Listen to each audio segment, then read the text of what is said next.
ராஜ்,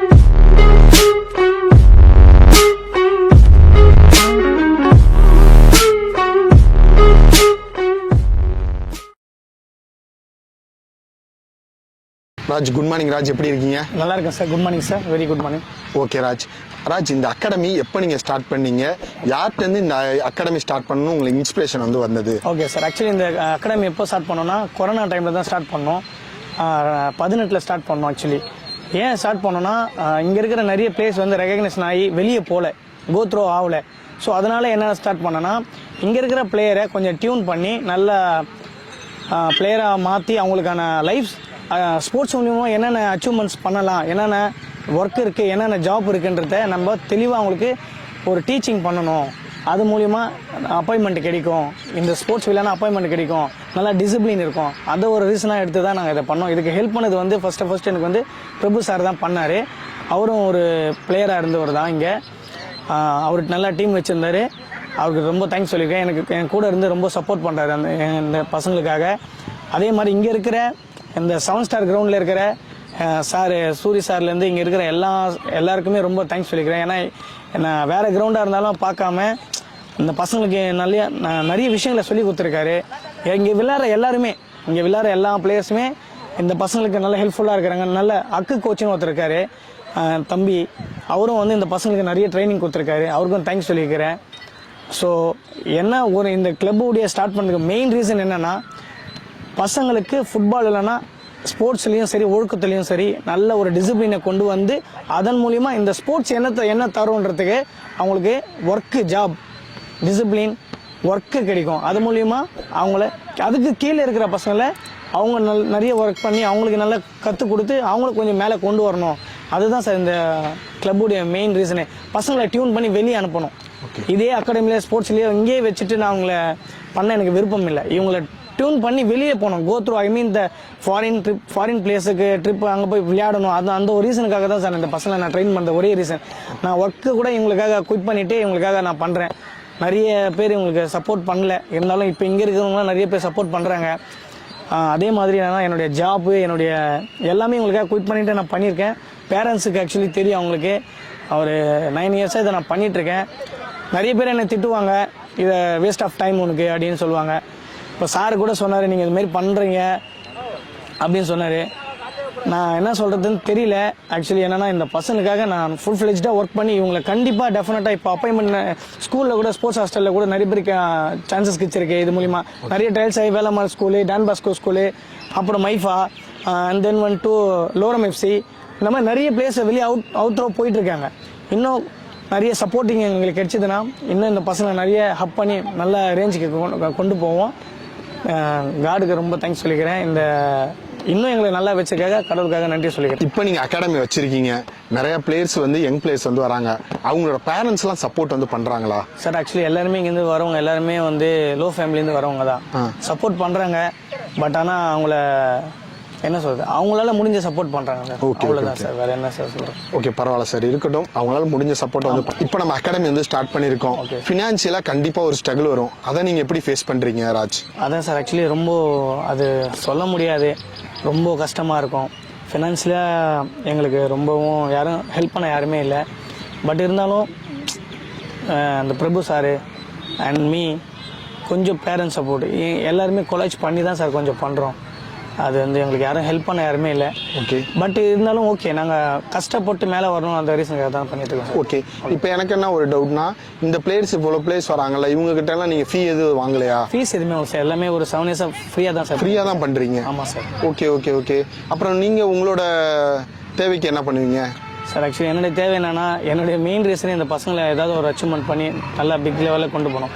என்னுடைய ஒர்க்கு எதுவுமே இல்லை, ஃபுல் அண்ட் ஃபுல் இவங்களுக்காகவே நான் ஒர்க் பண்ணிட்டு இருக்கேன். ஆமாம் சார். Okay okay. இப்போ நீங்கள் என்ன லைசன்ஸ் வந்து முடிச்சிருக்கீங்க? டி லைசன்ஸ் முடிச்சிருக்கீங்க. பக்வாரால முடிச்சிருக்கேன். ஓகே. அண்ட் தென் யூனிவர்சிட்டி விளையாடி இருக்கேன். ஓகே. டாக்டர் எம்ஜி யூனிவர்சிட்டியில் தான் நான் படித்தேன். ஒரு சின்ன இஷ்யூவால் லைஃப் கொஞ்சம் ஸ்ட்ரகிள் ஆகி ஃபேமிலி இஷ்யூவால். கோச், இப்போ நீங்கள் இந்த அகாடமி வந்து ஸ்டார்ட் பண்ணியிருக்கீங்க, இதனால் உங்களுக்கு என்ன பெனிஃபிட் கிடைக்கும்னு நினைக்கிறீங்க?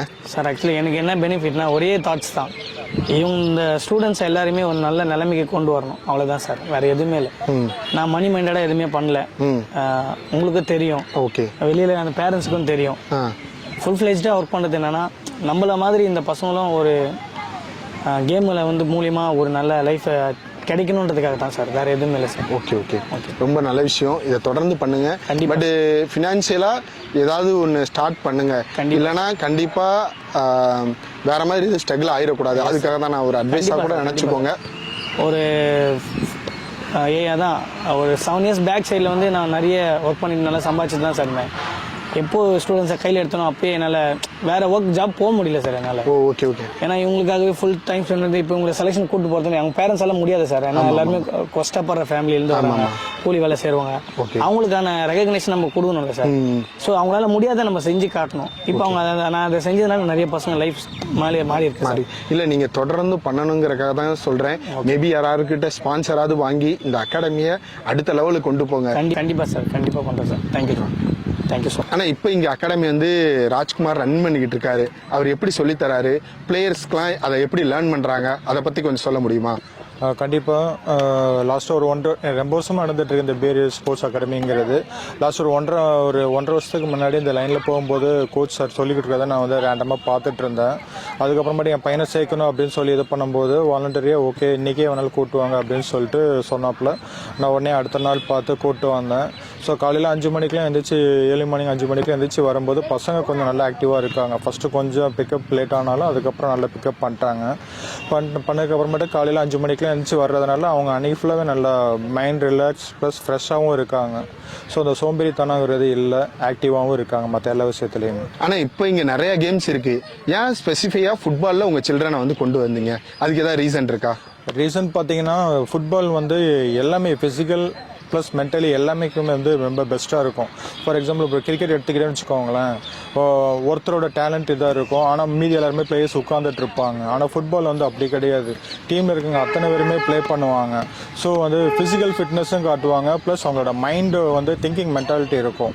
அந்த எப்படி கோல் அச்சீவ் பண்ணணும் அப்படிங்கிறது இருக்கும், எப்படி அந்த கோலை பாஸ் பண்ணணும், பாலை வந்து அடுத்தவங்களுக்கு பாஸ் பண்ணுங்கிற மென்டாலிட்டி இருக்கிறதுனால ஆட்டோமேட்டிக்காக ஃபுட்பாலில் மட்டும் இல்லை, ஃபுட்பால் இல்லாத மற்ற எஜுகேஷன் லெவல் ஃபேமிலியாக இருக்கட்டும் எதுவாக இருந்தாலுமே அவங்களால சேலஞ்சிங்காக பண்ண முடியுங்கிற ஒரு கான்ஃபிடென்ட்னால ஃபுட்பாலில் கொண்டு வந்திருக்கேன்.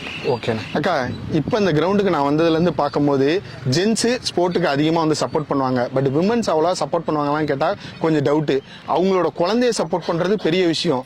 நீங்கள் எதனாலக்கா இங்கே ஃபுட்பாலில் சப்போர்ட் பண்ணுறீங்க? எதனால்னா என் பையனுக்கு ஃபுட்பால் வந்தது நாளோட தெரிஞ்சிருக்கு. அது இல்லாத 4 பேர் பழக்கம், நல்ல எக்ஸசைஸ் பண்ணுறதுனால உடம்பு ஆரோக்கியம் மெயின். அது இல்லாத நல்ல ஒழுக்கம், மெயினாக வந்து ஒழுக்கம் தான் என் பையன்கிட்ட நிறைய நான் வந்து பார்த்துருக்கேன். முன்னாடிலாம் அந்த அளவுக்கு தெரியாது. இப்போ வந்து விளையாட்டில் வந்ததுலேருந்து இந்த அகாடமிக்கு வந்து சேர்ந்ததுலேருந்து ஃபஸ்ட்டு வந்து இவங்க சொல்கிறது வந்து ஒழுக்கம்தான். அதில் வந்து என் பையன் ரொம்ப முன்னேற்றம் இருக்குது, எனக்கு அது ரொம்ப பிடிச்சிருக்கு. 2வது வந்து உடம்பு ஆரோக்கியம், நல்லா உடம்பு இழைச்சிருக்கு, உடம்பு நல்லா ஸ்ட்ரென்த்தாகவும் இருக்கான். அதே மாதிரி ஃபுட் ஐட்டம், சாப்பிட்ற ஐட்டம் இதெல்லாம் அவங்க சொல்லி கொடுத்த முறையில் அவன் யூஸ் பண்ணிகிட்டு இருக்கான். அப்புறம் சொல்கிறணுன்னா நிறைய விஷயம் கற்றுக்கிருக்காங்க, நிறைய வெளி உலகத்தில் கற்றுருக்காங்க, நிறைய வெளியில் போயிருக்காங்க. போய் விளையாட்டில் ஆர்வமாக இருந்து நிறைய இடத்துல ஜெயிச்சுட்டு வந்திருக்காங்க. அந்த மாதிரி விஷயம் நிறைய நடந்திருக்கு. அதனால எங்களுக்கு இருக்க இன்ட்ரெஸ்ட் அதிகமாகிருச்சு எங்களுக்கு. பரவாயில்ல, இந்த அளவுக்கு பசங்க டெவலப்மெண்ட் ஆகுறாங்க வெளி உலகம் போயின்னு, அப்போ விளையாட்டில் இந்த அளவுக்கு இருக்குது அப்படின்ற ஒரு ஆர்வம் எங்களுக்கே வந்து தோணுது பசங்க இந்த மாதிரி போயிருக்கனால. அப்புறம் ஓகே ராஜ், நம்ம அகாடமியில் பிளேயர்ஸ் ஏதாவது அச்சீவ்மெண்ட் எதுவும் பண்ணியிருக்காங்களா? நிறைய பேர் பண்ணியிருக்காங்க சார். அபினாஷ் வந்து ஃப்ரீ ஆஃப் காஸ்ட் மூலிமா, ஃப்ரீ ஆஃப் அட்மிஷன் மூலிமா வேலம்மா ஸ்கூலில் கிடைச்சிருக்கு. ஓகே. அதுக்கப்புறமா நிஷாந்துக்கு வந்து லோரம் எஃப்சியில் கிடைச்சிருக்கு. ஓகே. அப்புறம் நம்ம மனோஜ் சேத் எஃப்சி, நிஷாந்தும் சேத் எஃப்சி கிடைச்சிருக்கு. ஓகே. நம்ம கமலேஷ்க்கு வந்து மைஃபால கிடைச்சிருக்கு. ஓகே. டான் பாஸ்கோ வந்து நம்ம ராக்கி அவருக்கு கிடைச்சிருக்கு. கிஷோருக்கும் மைஃபால கிடைச்சிருக்கு. ஓகே. நம்ம சிவியும் வந்து ஏலகிரியில கிடைச்சிருக்கு. ஸ்போர்ட்ஸ் ஹாஸ்டல் கிடைச்சது, ஆனால் போக முடியாம சுச்சுவேஷன் லாங்கா இருக்கிறதுனால போக முடியல. நிறைய ஆப்பர்ச்சுனிட்டி கிடைச்சிருக்கு சார். ஆனால் லாங்கா இருக்கிறதுனால பசங்களால பேரண்ட்ஸ் பயப்படுறாங்க. என்ன கேட்டீங்கன்னா எஸ்டிடிக்குலாம் போக சொல்லுங்கன்னு தான் சொல்லுவேன். கண்டிப்பா. ஏன்னா அவங்களுக்கு அங்க கிடைக்கிற சலுகைங்கிறது ரொம்ப அதிகம். அதெல்லாம் நம்ம நினைச்சாலும் கொடுக்க முடியாது அந்த மாதிரி சலுகையை. முடிஞ்ச வரைக்கும் எஸ்டிடிக்குலாம் ப்ரிஃபர் வந்து பண்ணுங்கன்னு சொல்றேன், என்னோட ரெக்வெஸ்ட். ஓகே.